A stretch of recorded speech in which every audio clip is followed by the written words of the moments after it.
Esoi project, is we want to look at the identity of God, not just for information, not just so we can collect a list of names or attributes or identities of God and say, okay, I've checked off that I've studied all of these different ones and I can really discuss what those names mean or those attributes mean about who God is. But that there is a part that God is calling us to transform, to change because of that. As we are learning who He is, that is showing to us who, in a way, who He has created us to become. Absolutely.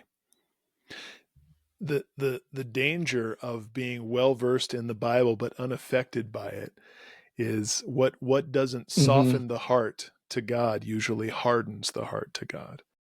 And as one Right. Puritan said, the same sun that hardens the clay melts the ice. So the same Yep. word of God, which is going forward, yeah. It's that exact idea, is we need to constantly be reminded that this is not about information. And you do such a great job with this in your sermons, is that this is about transformation. This is all about our identity.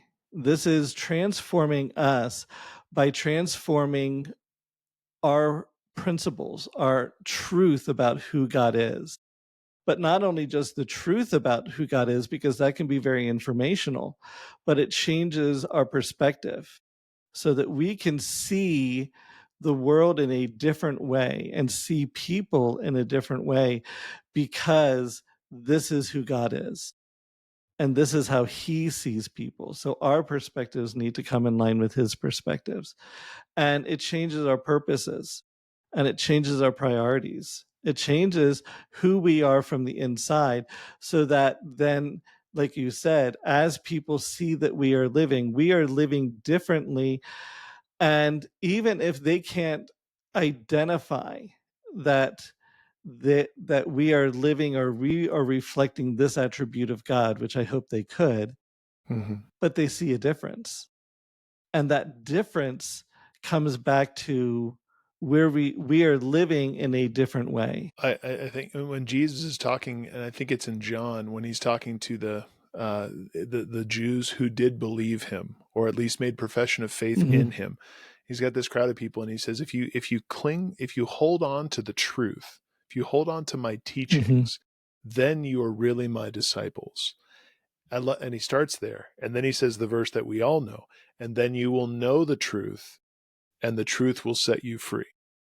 And so he starts with this idea, like it's not just knowing the teachings, it is holding on, it's depending on them, it's applying them. And that's where I think I love the way you explain it. It's principles. So the bedrock here so often is when God reveals His truth to us. It is something that we have to say, God says this is true of Him, this is true of me. And then I have to engage with the truth if I want it to have its intended impact, which is to set me free. And the idea of freedom is to live in harmony with the truth. Right. And so Jesus gives us that ability in letting us know, like, we have the ability to live into the truth, to live into our new identities if we respond to it. Exactly. And so we've been spending some time talking about who God is, but that focus on transformation is so important. And what does that mean for us? So the name of the project is the He So I Project. And the reason it's called that is that we can know who God is because that's what He wants us to. He wants us to know and understand Him. But it's not just so that we can know and understand Him, but it's so that we can know and understand Him so that we can then reflect who He is, so that we can discover this is who God created me to be, and allowing Him to transform our identities, our principles, our perspectives, our purposes, our priorities, so that we can then reflect and show, demonstrate to others this is who God is. Mhm. And so that they can then become enamored and be called to who they were called to be. And so that's the evangelistic part. But the transformational part, the discipleship part, the part of we were called to be different.